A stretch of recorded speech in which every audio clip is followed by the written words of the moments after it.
ಅಮೃತೇಶ್ವರ ದೇವಸ್ಥಾನದ ಭೇಟಿಯ ನಂತರ ನಾವು ಇವತ್ತು ಇದೇ ಊರಲ್ಲಿರ್ತಕ್ಕಂಥ ಒಂದು ಮಾರುತಿ ದೇವಸ್ಥಾನವನ್ನು ಭೇಟಿ ಮಾಡಲು ಬಂದಿದ್ದೇವೆ. ಅತ್ಯಂತ ಪುರಾತನವಾದಂತಹ ದೇವಸ್ಥಾನ. ವಿಶೇಷ ಅಂತಂದರೆ ಒಂದೇ ದೇವಸ್ಥಾನದಲ್ಲಿ ಮಾರುತೇಶ್ವರ ಹಾಗೂ ಶನಿದೇವರು ಇರ್ತಕ್ಕಂಥದ್ದನ್ನು ನಾವು ಹೊರನಬೆಳಗಲಿಯಲ್ಲಿ ಮಾತ್ರ ಕಾಣಲಿಕ್ಕೆ ತಾವೆಲ್ಲರೂ ಕುಟುಂಬ ಸಮೇತರಾಗಿ ಈ ಒಂದು ಪುಣ್ಯಕ್ಷೇತ್ರ ಭೇಟಿ ನೀಡಬೇಕಾಗಿ ವಿನಂತಿ.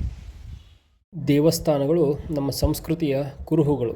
ಅವು ಹಲವಾರು ಕಲೆ, ಶಿಲ್ಪಕಲೆ, ಸಂಗೀತಕ್ಕೆ ಆಶ್ರಯ ನೀಡಿದ್ದಂತಹ ಪ್ರಮುಖ ಶ್ರದ್ಧಾ ಕೇಂದ್ರಗಳು. ಅಂತಹ ದೇವಸ್ಥಾನಗಳನ್ನು ಉಳಿಸಿಕೊಳ್ಳುವುದು ನಿಮ್ಮೆಲ್ಲರ ಆದ್ಯ ಕರ್ತವ್ಯವಾಗಿದೆ.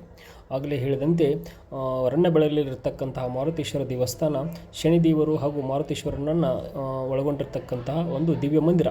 ತಾವಿಲ್ಲಿ ಚಿತ್ರದಲ್ಲಿ ಕಾಣ್ತಾ ಇರ್ಬೋದು. ರಾಮಾಯಣದ ಇಡೀ ಪ್ರಸಂಗವನ್ನು ಶಿಲ್ಪಕಲೆಯಲ್ಲಿ ಕೆತ್ತಿರತಕ್ಕಂಥದ್ದು ದೇವಸ್ಥಾನದ ಮೇಲ್ಭಾಗದಲ್ಲಿ ನಾವು ನೋಡ್ತಾ ಇರುವಂಥದ್ದು. ಈಗ ತಾವು ನೋಡ್ತಾ ಇರುವಂಥದ್ದು ಈ ಒಂದು ಮಾರುತೇಶ್ವರ ದೇವಸ್ಥಾನದ ಆವರಣದಲ್ಲಿರ್ತಕ್ಕಂತಹ ಸುಸಜ್ಜಿತ ವ್ಯಾಯಾಮ ಶಾಲೆ. ಇದು ಅತ್ಯಂತ ಅಚ್ಚುಕಟ್ಟಾಗಿ ನಿರ್ವಹಣೆ ಮಾಡಿರುವುದು. ಅದರ ಜೊತೆಗೆ ಹಲವಾರು ಸಲಕರಣೆಗಳನ್ನು ಸಹಿತ ನಾವಿಲ್ಲಿ ಕಾಣಬಹುದಾಗಿದೆ.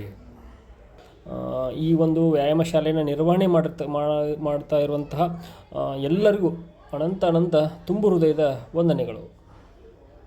ಸದೃಢ ಶರೀರವನ್ನು ಬೆಳೆಸುವುದರಲ್ಲಿ ಆಂಜನೇಯನೇ ನಮಗೆ ಆದರ್ಶವಾಗಿರುವುದರಿಂದ ಪ್ರತಿ ಮಾರುತೇಶ್ವರ ದೇವಸ್ಥಾನದಲ್ಲಿ ಈ ರೀತಿ ಸುಸಜ್ಜಿತವಾದಂತಹ ವ್ಯಾಯಾಮ ಶಾಲೆ ಇರುವುದು ಅತ್ಯಂತ ಅವಶ್ಯಕವಾಗಿದೆ ಎಂಬತಕ್ಕಂಥದ್ದು ನಮ್ಮ ಒಂದು ಸಣ್ಣ ಅಭಿಪ್ರಾಯ.